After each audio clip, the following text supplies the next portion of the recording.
Chi va a correre fa molta attenzione alle scarpe da mettere. E per le gomme di un'auto è lo stesso.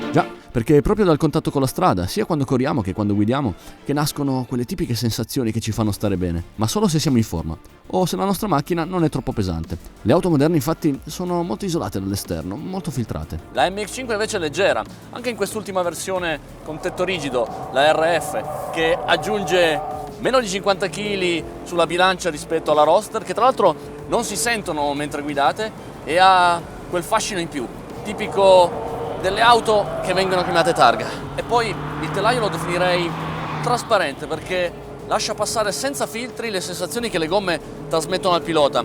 In più questa Mazda ha la trazione posteriore e una distribuzione dei pesi ideale che esalta tutto quello che proprio le gomme vi possono dare.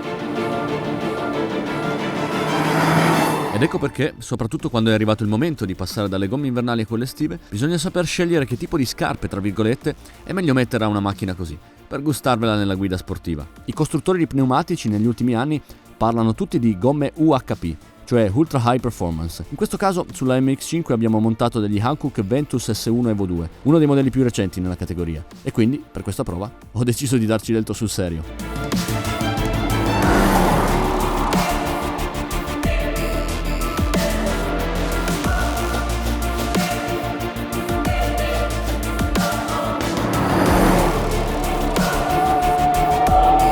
Magari starete pensando che in un circuito del livello di Vallelunga sarebbe meglio andarci con una supercar, però chi fa spesso dei track day sa che la cosa che conta di più per divertirsi è che la macchina sia leggera. In pista infatti chi va in crisi per primo sono i freni e le gomme, ma la MX-5 in condizioni reali sta sotto i 1100 kg di peso, quindi non stressa troppo i freni anche al limite e consuma bene le gomme, che tra l'altro non essendo esagerate come dimensioni non sono troppo costose quando dovete cambiarle.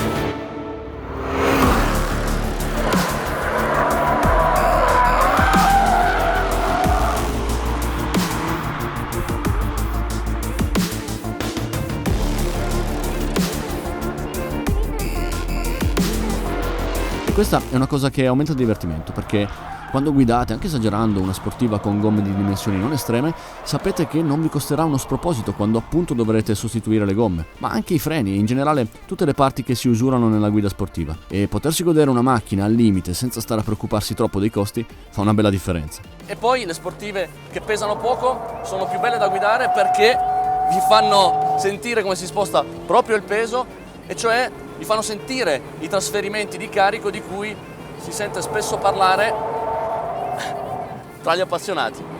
In uscita di curva vi accorgete proprio quando la macchina si appoggia sulle sospensioni posteriori, comprimendole e caricando verticalmente le ruote dietro, che quindi hanno più grip. In frenata invece è il contrario.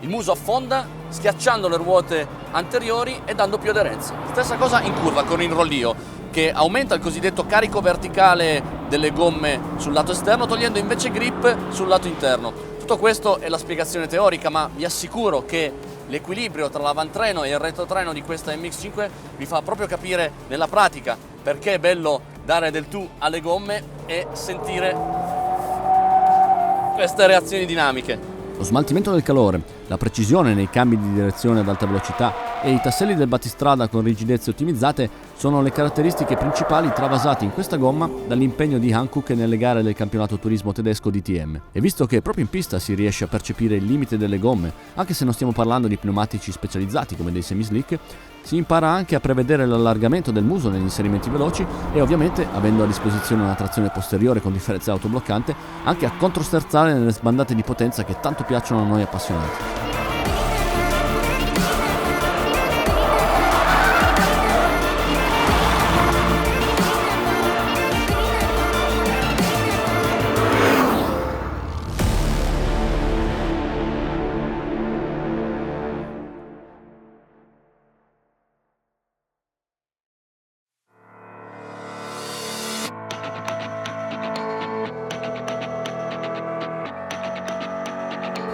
Guidando in pista si arriva a conoscere il bilanciamento della macchina e si capisce in che modo le gomme vi fanno sentire quando si arriva o si supera il limite di aderenza. Ecco perché quando tornerete a guidare sulle vostre strade preferite vi godrete molto di più ogni singola curva.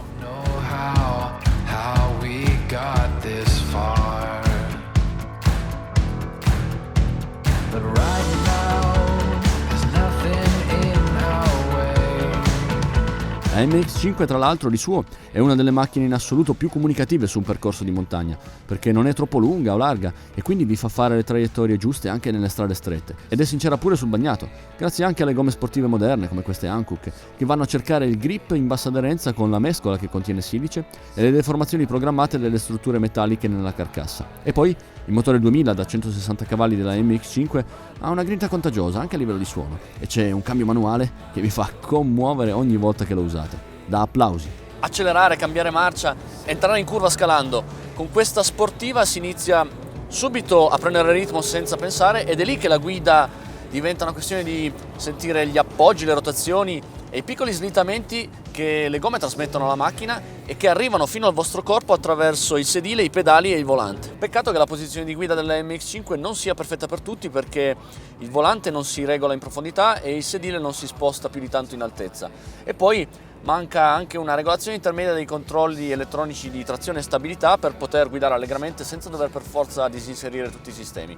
In più manca anche dello spazio per i piccoli oggetti, non ci sono tasche nei pannelli porta e neanche un cassetto portaoggetti davanti al passeggero. Il bagagliaio invece, anche in questa versione targa, è uguale a quello della MX5 Roadster, perché il tetto in metallo ripiegabile occupa lo stesso spazio della capote dietro ai sedili, migliorando l'isolamento termico, mentre l'insonorizzazione aerodinamica non è così diversa dal tetto in tela. Anche i consumi non cambiano rispetto alla MX5 che conoscevamo. In media con il motore 2000 si fanno 11-12 km con un litro, mentre i prezzi aumentano di circa 2.500 euro. Per l'allestimento sport di questa prova ci vogliono poco meno di 33.000 euro, mentre con il 1.500 si parte almeno da 28.000 euro.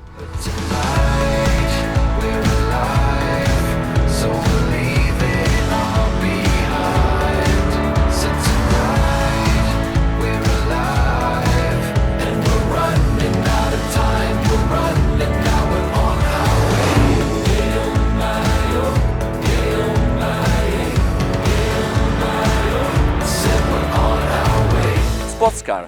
Con questa parola inglese si classificano le macchine in grado di farvi divertire su strada e di farvi capire in pista cosa significa guidare al limite. E lo stesso concetto vale per le gomme Ultra High Performance che i costruttori di pneumatici sviluppano in maniera dedicata perché nei weekend, diciamocelo, noi appassionati vorremmo poter fare sempre solo una cosa: guidare.